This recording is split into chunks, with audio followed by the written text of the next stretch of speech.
All right. Got it. That's it.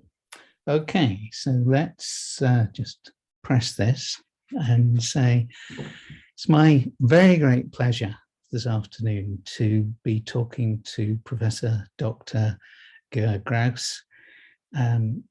Graus, you've been described as a pioneer, a visionary. Your dedication and passion have made a huge impact to the lives of tens, even hundreds of thousands of children. And you've done that globally. You've been recognised right around the world, and in the UK in 2014, you were made an honorary officer of the Most Excellent Order of the British Empire for services to children. Can I start by asking you, what gave you the passion to proceed in this way? Firstly, David, thank you for having me. It's a pleasure to be with you this afternoon. And it's an interesting question. I had a column in a children's weekly called The Week Junior, and we decided to call the column "Becoming Me" because it was about the journey rather than about who people are, who they've become, or what they do at the end of that journey. And one of the things that we asked everybody to do, so we asked everybody the same type of questions, and I was the first person to fill in the questions. But the last question was, we asked people to do a drawing of their professional life. So what will the line look like? And mine was pretty much all over the place. It was inside the frame and outside. The conclusion at the end of the series of interviews we did was that there are no straight lines. And I suppose that's a reasonable answer to start of an answer to your question. I moved to the UK many years ago. I was only going to come over for 1 year. I grew up in the Netherlands, and near Maastricht. I became a teacher because I had a teacher who I wanted to be like. It was my German teacher, the man who I owe. And that thing when they say, if you're a teacher, just think in 50 years' time, somebody will mention your name. Well, his name is Mr. Huub Beurskens, and occasionally I still see him when I go back to the Netherlands. And he gave me a book and he made me read, and he believed in me. And so I became a German teacher. There were few jobs in the Netherlands in those days because teachers were well paid and well respected. So I came to the UK for what I thought was going to be a year. I landed at Taverham High School near Norwich, which was a brand new school with a very visionary head teacher who appointed people she wanted to be around her children, basically, Mrs. Daines. And I stayed there. The 1 year became 5 years. There was a promotion involved. I enjoyed it. I learned lots from other people. And it was at that point, really, that I also understood that wherever you are in life, you have to put something of that part of your life in your back pocket and carry it with you. And in the case of Taverham High School, it was more than anything about the leadership and how important the leadership is to make everybody else pull in the same direction and do extraordinary things. So that's where the kind of the child-focused angle in terms of schools came from. But again, in an interview by the Chartered Institute of Linguists fairly recently, I was asked, well, when did you realize that you were a linguist or that you wanted to be one? And I concluded that I was born one, because I grew up very close to the Belgian border and very close to the German border, and going to buy cigars for my granddad at the age of 12 in one country, and for the other granddad get the schnapps. It just meant that you dealt in various currencies and various languages, and that it had purpose. And what I discovered that we had in Norwich was we had lots of really amazing children, and we taught languages, but when we talked to the children, there was no purpose except for that thing about you might go on holiday one day. So we set up an exchange with a school in Germany, and within within 2 years, I had a number of youngsters who were 14, 15 at the time going over to Germany for 6 weeks in their summer holidays to do work experience, with the strict instructions that the hosts should only speak German to them. Those kids weren't just brilliant, it changed their lives because that purpose actually gelled. And it was the first time that I understood the real importance of what you learn out of school, and which is the learning aspect and the education aspect, and how it links to the schooling aspect, which is about being taught. And those youngsters they got their grades, but they became different people. They saw the world differently because of their experiences, and they became very confident young people because they weren't shy to make mistakes. They would work, that have that skill set. And James Neal, who many years later, who was my favorite pupil of all time. And James Neal, when I was at a conference in Kuala Lumpur many years later, much to my surprise, stood on the stage as international director of GL Education and saw me in the audience and went, I'm here because of him. So it did kind of come full circle with my German teacher. And what happened more and more as I moved from Norwich to Hull, contrast in schools and contrast in size and contrast in socioeconomic contexts, was the introduction of the national curriculum, the introduction of Ofsted equals no trust in the teaching profession, and the narrowing of what we teach children, and therefore the loss of purpose. So I kind of saw that we needed to do more of the experience-based learning to compensate of what successive governments were doing to the schooling aspects. And I moved from Hull to Manchester to become languages advisor, introduced modern languages into all the primary schools in Manchester, German, French, Spanish, Russian, trained primary school teachers using European funding, Lingua funding at the time, and set up every school that wanted it with a school abroad. And we did take hordes of primary age children to Italy, to Spain, to France, to Germany, and did that and those children in many cases were from contexts that were difficult, that were socioeconomically, socioculturally deprived, including the Wythenshawe area of Manchester, which is now also known as Marcus Rashford land. And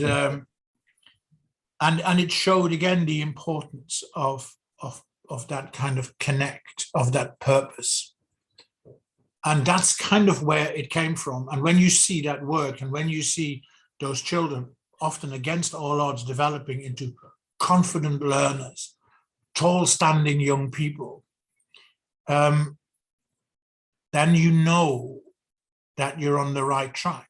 What we then needed to do, which I did later on, was to work with universities to actually research and evaluate this, because you had to stand against the regime that became the national curriculum and that became Ofsted and that whole thing about, I used it once at a conference, which is it's an odd concept, but I was asked the question about the education system and the schools in England were all free and could do what they wanted because of local management of schools. This was the perception that existed in this conference. And I pointed out to them that in England, there are approximately 600,000 children in every year group.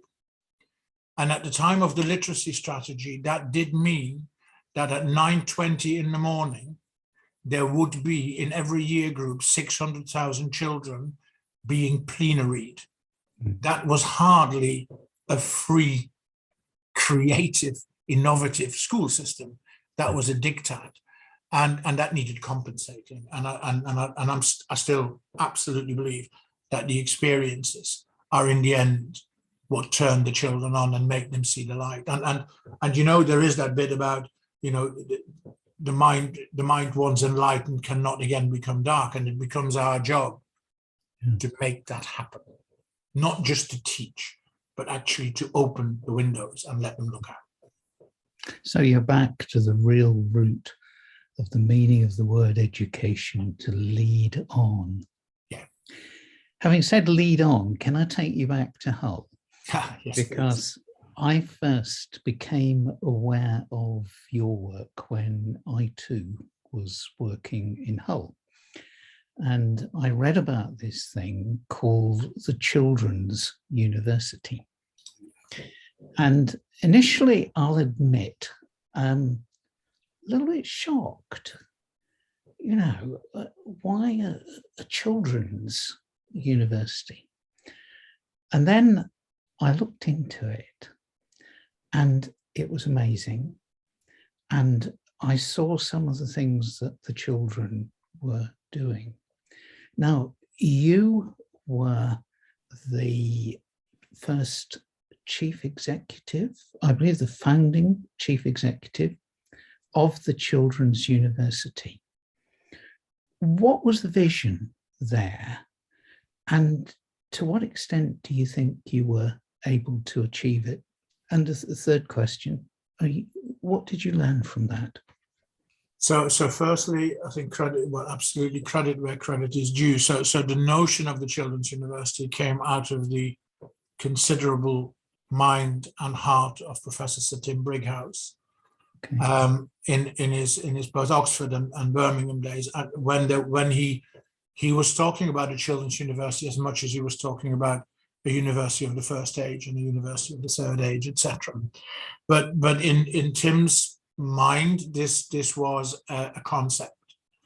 So a group of people got together, got on very well with the then Blair government, particularly around Estelle Morris, and funding was made available to make this thing happen. And the idea was that it would be a charity that needed to grow and deliver. So it took a while to establish this because you need to travel the land and you need to get to know the circumstances and recognize that the circumstances of Hull and Bransholme in Hull are markedly different to those in Norwich, or indeed some of the rural deprivation areas that there are in Cornwall, for example, because the focus was 4 to 14, the focus was out of school hours learning, and the focus was to have that certificate. That was the framework. And I've always been a believer that if I can't explain what I want to do to children, then educationally, then we shouldn't do it. So you need to keep it simple, you need to keep the language simple, and you need to keep the idea translatable. So I can say this now, the whole workings of the Children's University, the operational side of the Children's University, came out of the campaign for Real Ale. I don't know whether you are familiar with CAMRA. Yes. But then you will know that what happens is actually quite brilliant, isn't it? Because somebody goes into a public house, tries the beer, says that the beer is that good that the public house can have a sticker in the window and the name of the pub and the beer in a book. And those who like drinking good beer can then find the pub, can find the beer and can taste for themselves, and can then write commentary if they so wish, and put all of this in their own little travel guide, travel book. So let's just imagine that you replace the public house with a museum or a library or a gallery or a zoo or a sports club or a public farm or a park or a Chatsworth house, whatever it is, and that you go in and you taste the learning. And then the learning is that good that it's worth putting on a website, and they can have a sticker in the window. And when the children come with their passport to learning, then they can collect a stamp for their attendance.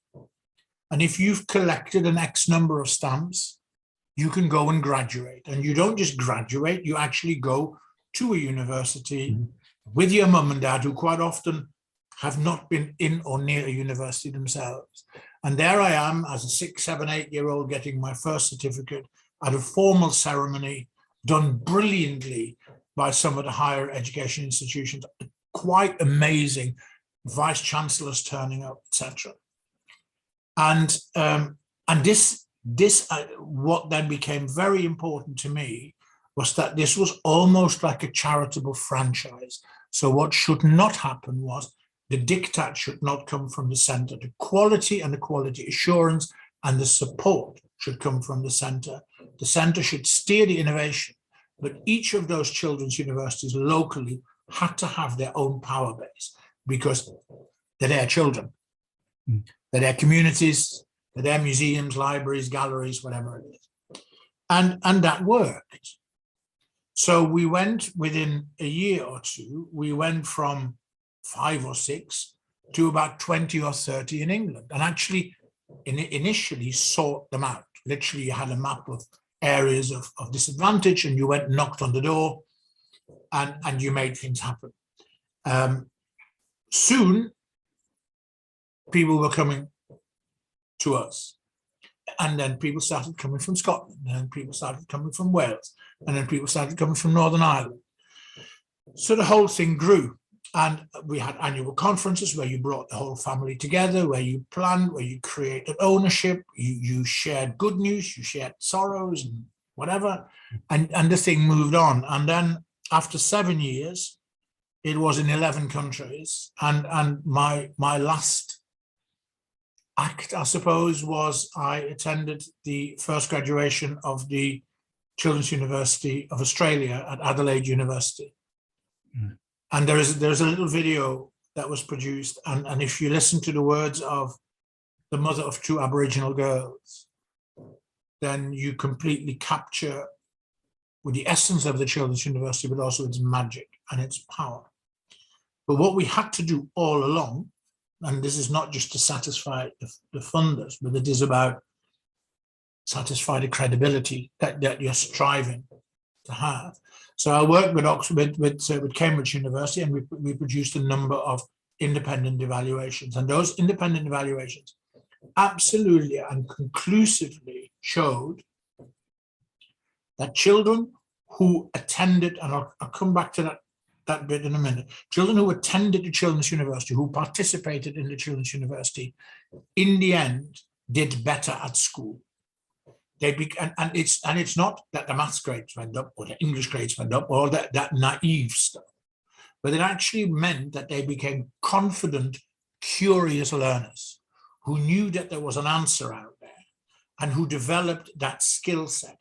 And that is why they did better at school. That is why their attendance improved. So what effectively what you are creating by these experiences is you are enhancing all the ingredients that do lead to success, the success being achievement as well as attainment. And this was very clearly demonstrated time and time again. And that for me was the key. So the whole thing became, in that sense, very easy because you just went to people and said, look, it makes a difference. And people wanted to be part of it. At the same time, I also was very clear that and I still think that's the case now, that you need to, when you run a charity or an NGO, you need to have what they call in Turkey, you need to be double-winged. You need to have the heart of a charity, but you need to have the head of a business, because you cannot forever go and stand and rattle a tin. One, because it doesn't take you very far, and secondly, it does take up most of your time. So you can't actually do what you're supposed to be doing. So we had we created a number of income streams, one of which was something that I set up called the Friends of the Children's University. And the Friends of the Children's University's chairman was my very good friend, Joel Cadbury of the Cadbury family, who then at some point in 2011-12 rang me up and said, have you heard of Kidzania? We're about to put in for the franchise for the UK. Can you come down to London? So I went on a train. We sat in his kitchen all night long, writing on the back of envelopes. And then not long after that, he basically said, why don't you just come over? Because what you're doing with the Children's University, you can keep doing and you can go to other countries. And he was right. You reach a certain point. And so then I suppose, I was invited to write my own job description and ended up in what really was an extension to the whole Kidzania concept, except that it moved from a charity to a business, except that it in both cases, it had a name that was inappropriate because the Children's University wasn't necessarily about Children's University, and Kidzania is something that somebody made up and doesn't make any sense to people, but both concepts are brilliant. So after a year or so of helping them out in London, then I got a call from Kidzania HQ in Mexico saying, if you write your own job description, will you come and do this for us globally? And until recently, until COVID days, that was the job really. But the principles were the same as the Kidzania one. You find research, you establish your credibility in terms of the research and how educationally credible you are, how you make things better for children. So that was it. Could you say a little bit more about the Kidzania concept? Because I think some of the people listening to this won't be aware of it. So it's go and see it because it is conceptually it's amazing. So they are cities for children. Everything is built 2/3 size. The one in the UK is in Westfield, in Hammersmith, Shepherd's Bush, London. And effectively through sponsorship and partnership arrangements, industry partnerships, you have cities for children in which there are approximately 60 activities. The size of those cities are although they're built 2/3 size, they are very sizable, 7,000, 8,000, 9,000 square foot. And it has, every Kidzania has a real aeroplane in it with flight simulators. There's a hospital where you perform liver transplants or heart transplants. There is a theater, there is a television station, there is a studio rather, there is a radio station, there's a hotel, there's a sports stadium, there is a courier service, there's a supermarket, there's window cleaning. So there's a whole raft of activities, job activities that children can choose. And the most important thing we did was that when the children enter with their parents, age ranged like Children's University 14, when the children enter, adults are there to be seen and not heard. So the kids are in charge, basically. And they earn money for the jobs. You can save money, you get interest, you can spend the money, these kidzos, and all of, so it has its own economy. The behavior of the adults in terms of interference, it's much better with teachers than it is with parents. Parents, I don't know, there's a helicopter element that at times is infuriating, I have to confess. But the idea essentially is that children experience the world of work. And what we did in London and subsequently globally was we then developed a business model that made it affordable for children from even socioeconomically disadvantaged areas to come to Kidzania. So the Children's University Hull, for example, was a very regular visitor to Kidzania. London, because we invited them at times when it would normally be quiet and when we could give them a heavily discounted access, whereas those who came at peak times paid more. It was a Robin Hood model. I want to change direction because I could talk to you all day about this, and the value of those two initiatives will continue to come out. But in the time that we have left, I want to focus on what the leaders of higher education might learn from your experience. And I'm thinking here of ministers in different countries. I'm thinking of rectors of universities, principals of colleges, and those who are responsible for the curriculum. And I know that you spend some of your life now advising ministers in different countries. What messages would you have for the leaders of higher education institutions and systems around the world? Right. So very quickly, in a couple of minutes, a piece of research that we did globally with Kidzania. When you come to Kidzania as a child, you get a bracelet. The bracelet means you can be tracked. So if we need to find you, we can find you. It also means that we can analyze which choices you have made. So I sat down with 7, 8, 9, 10 Kidzanias globally. The total sample is now nearly 600,000 children. And I asked the question, when they come on the very first school visit, what is their first job choice? What is the first job they choose to do? Mm. So we had the answers across a number of countries. And then my question was, well, who are those children? Are they boys? Are they girls? Are they 4? Are they 14? Are they black? Are they white? Are they rich? Are they poor? Are they urban? Are they rural? Which country are they from? And the key findings are as follows. One is there is very little difference between the different countries, between Mexico and Russia and the UK and Turkey and India. The difference is statistically insignificant. So I think there's an issue about the globalization of growing up. Peppa Pig in 20 languages and all shopping malls looking the same, perhaps, and everybody watching YouTube. Second finding is all stereotypes are set at the age of 4. Yeah, pilot activity, 95% boys, cabin crew activity, 90% girls in all the countries. Okay. So let's just make that jump very quickly, and I'll come back to that research. So at the age of 4, the stereotypes are set. When we speak in our schooling system to our children about their careers, they're 14 or 15. So we allow the stereotype to cement for 10 years, and then we kid ourselves that we can still affect change with a lot of those children.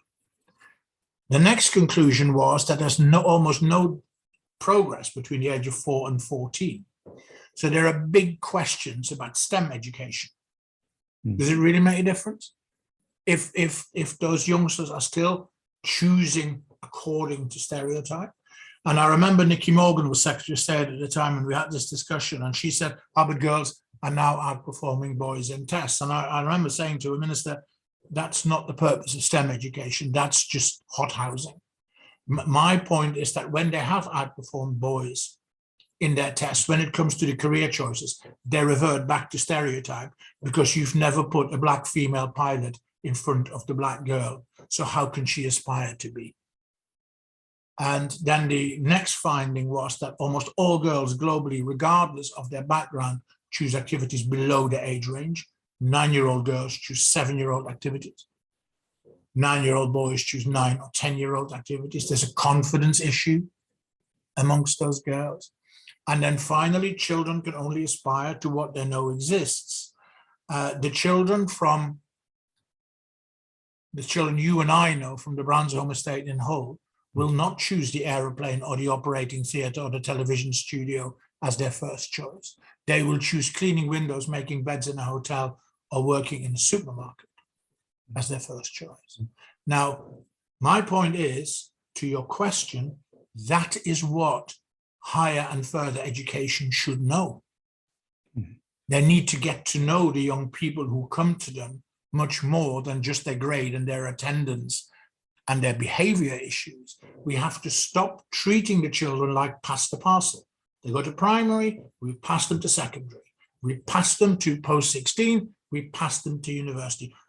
How many secondary schools at the age of 16, let alone colleges at the age of 18, write to somebody's primary school when they're finished and say, you might want to know that little David has done really well. Thank you for having him for 9 years and helping us contribute to his achievement. We treat them as that. If universities and colleges are serious about social mobility, they need to engage with children at a much, much younger age, and not just with the children, but with their parents and their communities. It's all very well sending somebody who went to Oxford up to a council estate in the north, talking to kids about what it's like at Oxford. There is no connect. This needs much more thought and much harder work, and it is about communities and families. So get in there younger. The research is very clearly there. Yeah? And get to know your young people better. Because I'm also quite convinced that the dropout rates post 16 are so high because there is that disconnect. Children can only aspire to what they know exists. They don't know what exists. You've never shown them. You may have sent them a brochure. You may have talked to them online. More effort is needed at a much younger age. Why aren't they going into primary schools? Why aren't they talking to 7-year-olds? It's like I've been advocating, I call it futures awareness, because I think the term careers education is so contaminated that people run away when you mention it. But why would we not have futures awareness for primary age children? And linking that to what I was talking about earlier, it provides purpose. I understand why I go to school. You know, when I travel all over the world in my Kidzania job, I used to talk to children everywhere and ask them the question, why do you go to school? And everywhere I was getting the answer, because I have to. I think it's a really sad answer. So stop the pass the parcel bit and get in there at an earlier age and do that with the schools, with the teachers, and not to them. And ministers, of course, politicians, and I think COVID has shown this, politicians have to humbly realize that they don't bring about change. In most countries, they're only there for 5 years or less. Yeah, and change takes much longer. So politicians need to be brave, and the child needs to be the point of consensus. They need to stop treating this as a political football, and they need to trust the teachers. Just like the teachers need to trust the children, they need to trust the teachers. I mean, you know, who would go to a hospital and say to the surgeon, "Oh, I'll do it myself from home," right? You wouldn't, would you? So I'm just not understanding where this has come from, and I think it is debilitating to a society and to an economy. This weird behavior that sits there. Politicians need to understand that they have a role to play, an enabling role. Yeah? But not a lead role. They're not there long enough. And actually, certainly not a role in terms of innovation. They can bring about innovation by facilitating others, by finding the good, by trusting the professionals. But it requires quite a change. Can I ask for your thoughts on how, I'll call them educational institutions, deliberately to include schools and universities, but your thoughts on how educational institutions might involve children and students in their decision-making more effectively? I'm very fortunate that in my working life I've met some extraordinary people, and I've become friends with some extraordinary people. And one of my very best friends is one of the co-founders, Carlo Rinaldi, of the Reggio Emilia approach, which focuses on early years and is world leading in its thinking on children's learning, particularly in the early stages. And there is an issue of trusting children.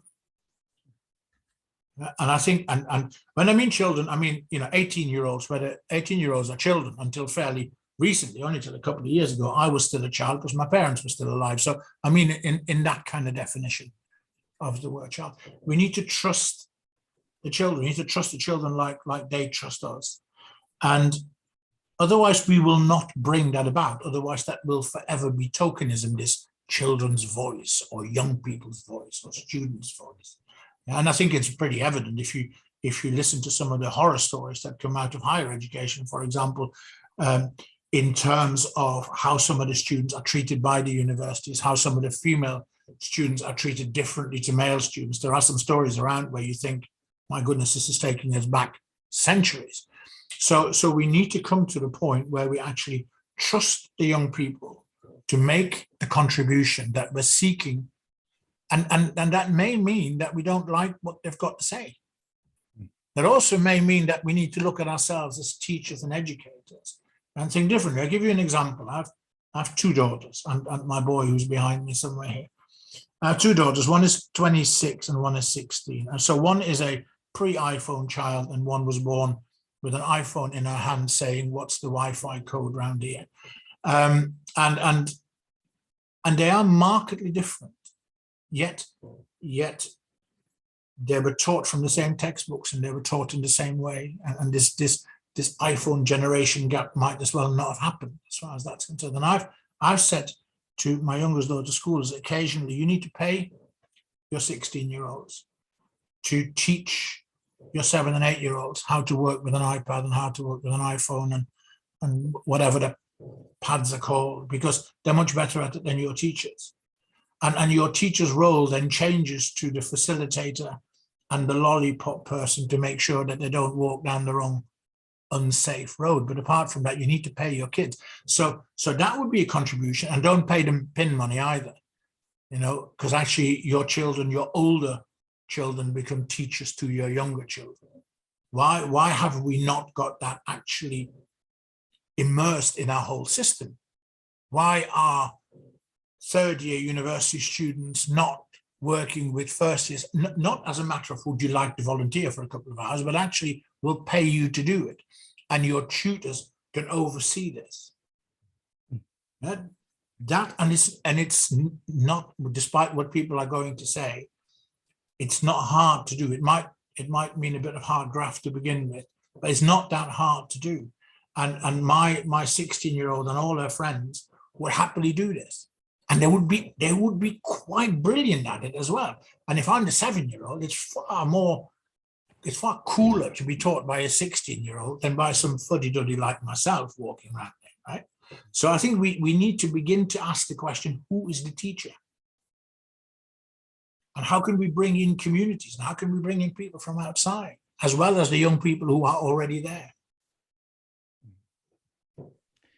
Over the last few minutes, you have shared with us a huge amount. And for the benefit of the people who are listening, I want to say one short thing and one slightly longer thing, and then just invite you to sum up. The short thing is I would recommend that everybody looks at YouTube and the Kidzania site, because there are films on that site which show in a very natural and impressive way what you've been talking about. The slightly longer thing is I've been noting down certain keywords which you have used, which I think should be inspiring the leadership of our education systems around the world. And these are in no particular order, and there may be an element of a cyclical nature about them. But you started your first answer with reference to an inspiring teacher. That's true for me too. And I think we as a system need to ask the question, what makes and enables teachers to be inspiring? Because if we can do that, we can inspire so many more people. You've mentioned the word leadership, but the way I've heard it is it's leadership in a very facilitative way. Clear direction, but clear facilitation. You've mentioned the importance of things happening locally, but you've also mentioned international awareness, you know, from your own experience, from the travels of your pupils. And now we live in a global world and we need to take notice what's going on. You've mentioned the word confidence, and you've mentioned it in connection with pupils, and you've mentioned it in connection with teachers. Giving pupils the confidence to learn, the enthusiasm to learn, the curiosity to do that. And you've mentioned it in connection with teachers, but initially it was because government didn't have confidence in them and was doing a number of things to regulate what they were doing, which was not actually having the effect that it was intended to. So thinking about what would give teachers confidence. We've not got around to talking about the fourth industrial revolution and the implications of that for higher education, but the messages have come through very clearly what you've said. And one of them is about experience-based learning, about relevant learning, and about pupils and students seeing the relevance of what they are doing for themselves in the future and the world. One of the issues which most countries face is of the challenging nature of deprivation in society. What I've heard from what you've said is providing that it's dealt with in the right way and that children from what we might consider to be deprived backgrounds, whatever the source of that deprivation need not be terminal. Because if the opportunities are provided, the children can respond and so on. You've also said something which I think we probably all know, but we don't recognise very much. And that is that education goes on in and out of school. And what happens out of school can be as motivating or more so than what goes on in school.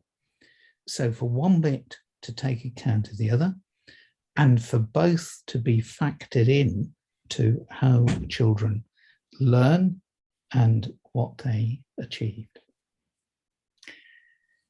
Next thing I picked up from what you said is the importance of recognizing and celebrating achievements, the degree ceremonies for the Children's University, and their importance for the parents and for the community as well as the children themselves. You've talked about, you've not used this word, but making it sustainable in a finance way, and you gave a business example of that. And I think that's challenging in some countries because there are views about profit.